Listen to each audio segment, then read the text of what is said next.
हमारे विभिन्न ज्ञानवर्धक कार्यक्रम देखने के लिए आप हमें अभी सब्सक्राइब करें, बेल आइकन को प्रेस करें ताकि आप देख सकें हमारा कार्यक्रम सबसे पहले। और अधिक जानकारी के लिए फेसबुक पेज को लाइक करना न भूलें।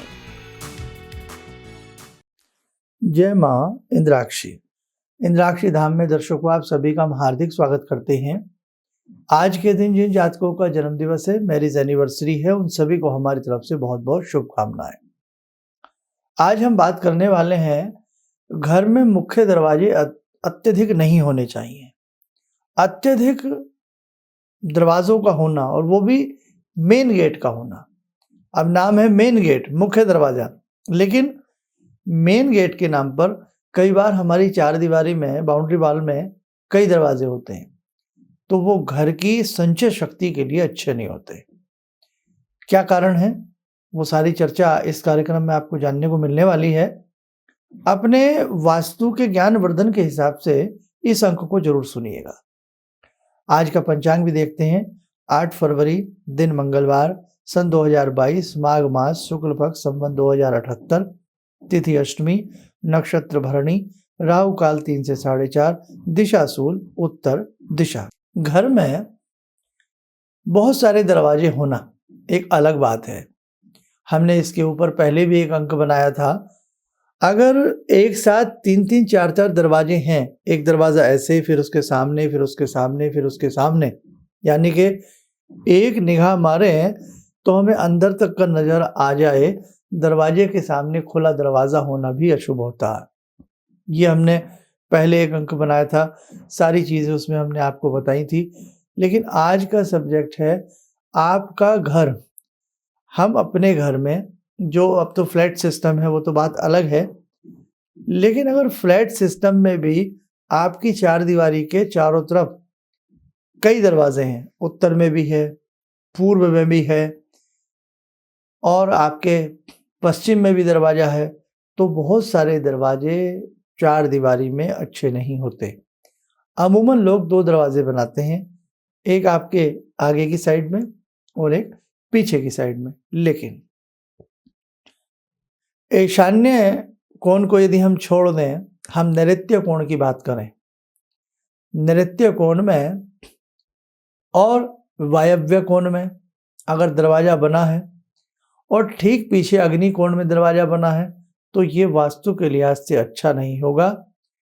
वहां रहने वाले लोगों के मनोमस्तिष्क के ऊपर एक प्रेशर सा बना रहेगा, एक बेचैनी सी बनी रहेगी, और कहीं ना कहीं शुभता वाली स्थिति उस घर में नहीं आएगी।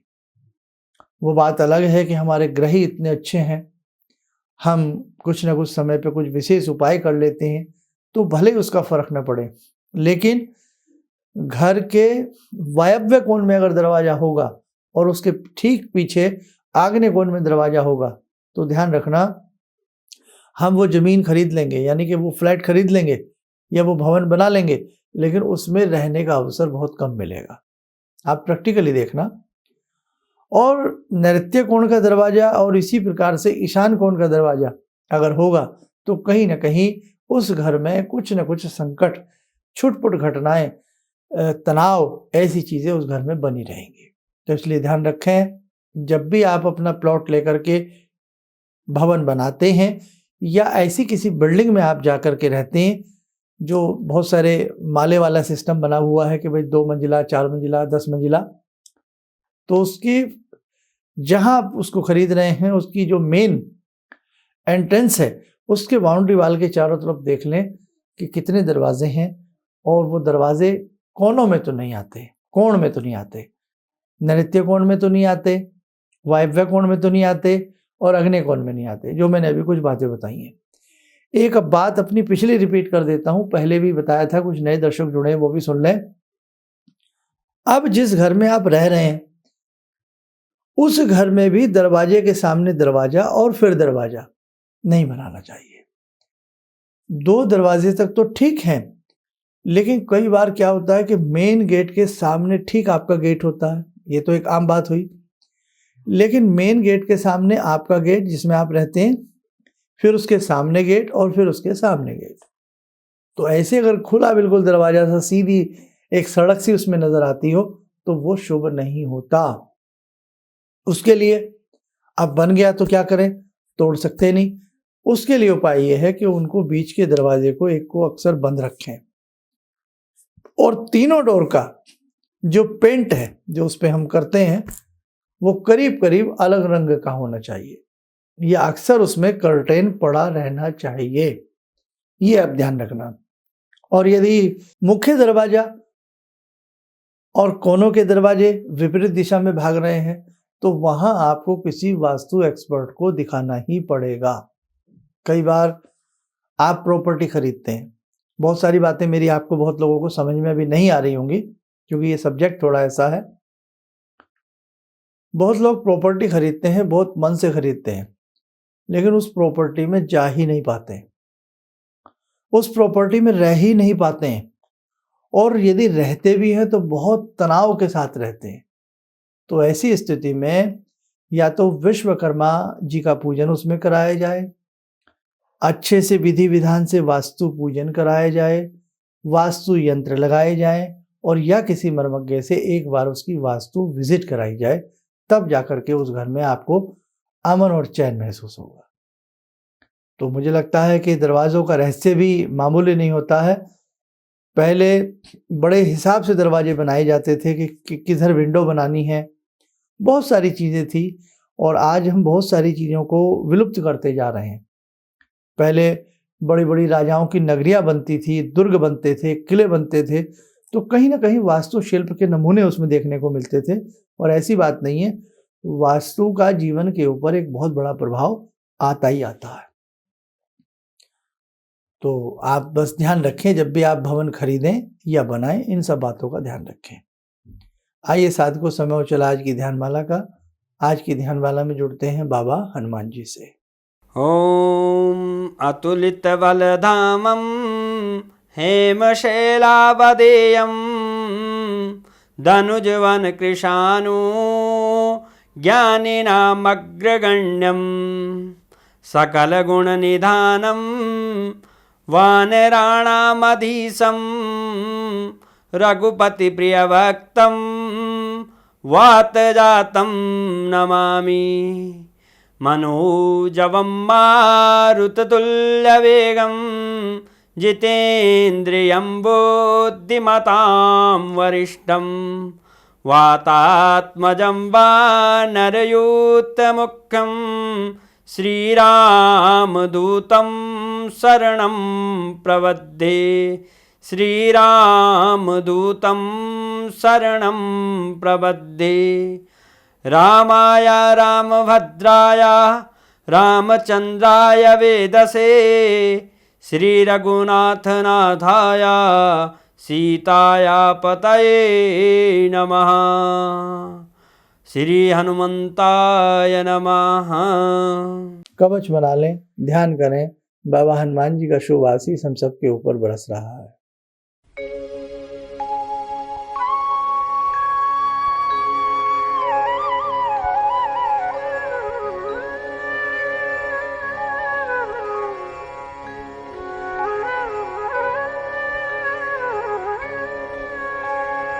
ओम बोलते हुए नेत्र खोलें, सामान्य हो जाएं।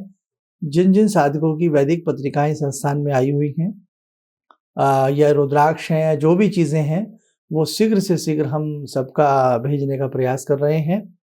और हमारे नए दर्शक हैं जो बहुत दूर रहते हैं, आउट ऑफ इंडिया रहते हैं, कहीं भी रहते हैं, आपकी कोई किस समस्या है और उसके लिए यदि आप हमसे परामर्श चाहते हैं तो टेलीफोनिक अपॉइंटमेंट के माध्यम से आप लोग जुड़ सकते हैं। एक बात और बताएं, भगवान की कृपा से, भगवती की कृपा से अब धीरे धीरे माहौल सामान्य हो रहा है और बहुत लोगों का प्रेशर आ रहा है कि हम धार्मिक अनुष्ठान करें, अपने जिस प्रकार से पहले हम सेमिनार करते थे वो करें। तो थोड़ा सा और वेट कर लीजिएगा, उसके बाद हम कहीं ना कहीं हमारा प्रयास चल रहा है कि हम वो धार्मिक अनुष्ठान भी आप सबके साथ मिल करके कुछ विशेष सबकी लाभ की प्राप्ति के लिए, श्रेयस की प्राप्ति के लिए कुछ ना कुछ जरूर करें। आप स्वस्थ रहें, सुखी रहें, इन्हीं शुभकामनाओं के साथ हम अपनी वाणी को विराम देते हैं। जय माँ इंद्राक्षी। जिंदगी के इस प्रवाह में तमाम लोग डिप्रेशन के इस हालात से गुजर रहे हैं।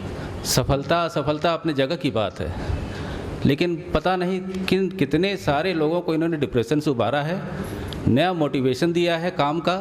इनका जो एक अनुभव था कि एक मेरी बातें इनसे लगातार कभी कभार हो जाया करती हैं। एक दिन मेरी बात हो रही थी, अचानक इन्होंने प्रश्न किया कि क्या आपके यहाँ कौवे आ रहे हैं। मैं बहुत तेज चौंका।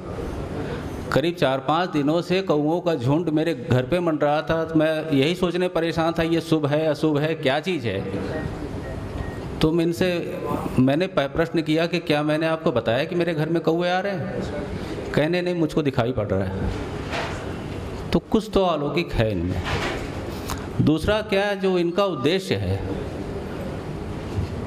जब महाकुंभ में आए थे, मेरी इनसे वार्ता हुई तो मैंने इनका उद्देश्य जानना चाहा कि किस उद्देश्य के लिए आप काम कर रहे हैं। तो जो उद्देश्य उन्होंने मुझको बताया, मैं मन से इनके उद्देश्य के साथ जुड़ गया। इनके साथ तो जुड़ा था ही, अब इनके उद्देश्य के साथ भी हूँ मैं। किसी भी समस्या के समाधान के लिए मिले प्रसिद्ध हस्तरेखा एवं वास्तु विशेषज्ञ प्रोफेसर धर्मेंद्र शर्मा जी से।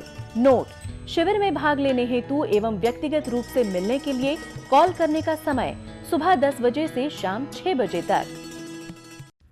हमारे विभिन्न ज्ञानवर्धक कार्यक्रम देखने के लिए आप हमें अभी सब्सक्राइब करें, बेल आइकन को प्रेस करें ताकि आप देख सकें हमारा कार्यक्रम सबसे पहले। और अधिक जानकारी के लिए फेसबुक पेज को लाइक करना न भूलें।